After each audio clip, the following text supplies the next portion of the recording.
What if you found a clock that didn't just tell time but controlled it? In a quiet town, a mysterious clockmaker guarded a secret that could rewrite history or even destroy it. When Lucy, a curious writer, unlocks the clock's forbidden power, she's thrust into a race against time itself. With a shadowy figure determined to change the past at any cost, Lucy must decide, will she protect the flow of time or risk everything to rewrite destiny? The time is ticking, and every second counts. Welcome, everybody, back to Tales of the Beard. I am your host, Matt. We're going to jump right into this. In the heart of a quiet town stood an old clock shop that was called Eternal Hours. The owner, Henry, was a reclusive craftsman known for his skill with timepieces. His shop was filled with ticking wonders, grandfather clocks, pocket watches, and delicate hourglasses. But one clock was different. It was black as coal, its face unmarked, and its hands frozen at midnight. A brass plaque below read, "Do not touch."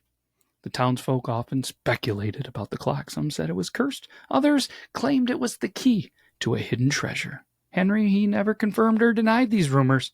And over time, the stories faded till one rainy evening when a young woman named Lucy steps into the shop. It was a bit of a mysterious encounter, to say the least, because Lucy was a writer in search of inspiration. The warm glow of Henry's shop beckoned her inside. She marveled at the intricate clocks, but her eyes kept drifting to the black one. "What's its story?" she asked, her voice breaking the heavy silence. Henry, he hesitated. His usual stern expression softened as he looked at Lucy. "That clock," he began, "it's not for sale. It's not just a clock. It's a burden." Intrigued, Lucy decided to press him for more details. After a long pause, Henry sighed and said, "It was built by a group called Keepers of Time. They believed the clock could open a gateway to the past, but they destroyed their work after realizing the danger. This is the last piece of their creation." Henry's warning should have deterred Lucy, but instead it fueled her curiosity. Before leaving, she noticed an old key sitting on the counter. As if on impulse, Henry handed it to her.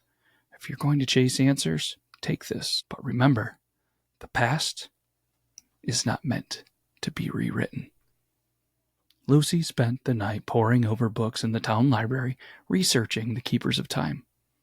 She discovered they did operate in secret for centuries, protecting artifacts like Henry's clock.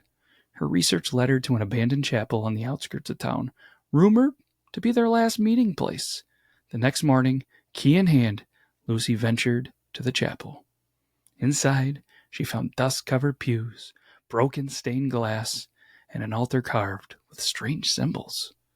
At its center was a pedestal with an indentation shaped just like Henry's key. When Lucy inserted the key, the room filled with a low hum. The black clock appeared before her, glowing faintly. Its hands began to move, and swirling portal materialize. Lucy, without hesitation, steps through. Was it a good idea? Well, let's check out A Journey Through Time. Because Lucy emerged in the same town, but it was decades earlier. The streets were cobblestone, the buildings pristine, and the air filled with the sound of horses and carriages. She wandered until she reached the clock shop, though it wasn't Henry's anymore. Inside, a young man greeted her. He was Henry, but much younger. He seemed startled to see her, but his curiosity soon matched her own. "Who are you?" he asked. "I'm Lucy," she said, "from the future. I came through the clock." Henry didn't doubt her. Instead, he showed her blueprints and journals left by the keepers. They had built the clock to safeguard time, but feared its misuse. Henry had been tasked with keeping it safe. "I've tried to destroy it," Henry confessed, "but it always comes back." Well, if you're wondering, there's a dark side of time, and we're about to dive into it. Their conversation is quickly interrupted by a figure who emerged from the shadows, a man named Victor. He was a former keeper who had been exiled for trying to use the clock to change history. Victor demanded Lucy's key, revealing his plan to travel back and prevent a personal tragedy. The keepers were wrong, he said. Time isn't sacred. It's a tool, and I'll use it as I see fit. Naturally, Lucy refused, sparking a tense chase through the town. Victor cornered her near the chapel, his desperation palpable. You don't understand, he pleaded. I can save my family. Don't I deserve that chance? Lucy hesitated, torn between compassion and the warnings that she had read. Just as Victor lunged for the key, Henry appeared, holding an ancient pocket watch.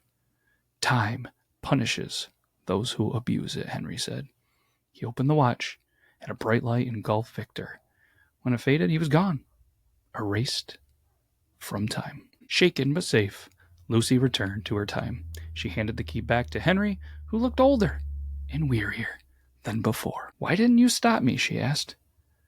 Because time has a way of choosing its champions, he replied. But now you understand its weight. As Lucy left, she noticed the black clock was missing. In its place was a simple note. Some burdens are better shared.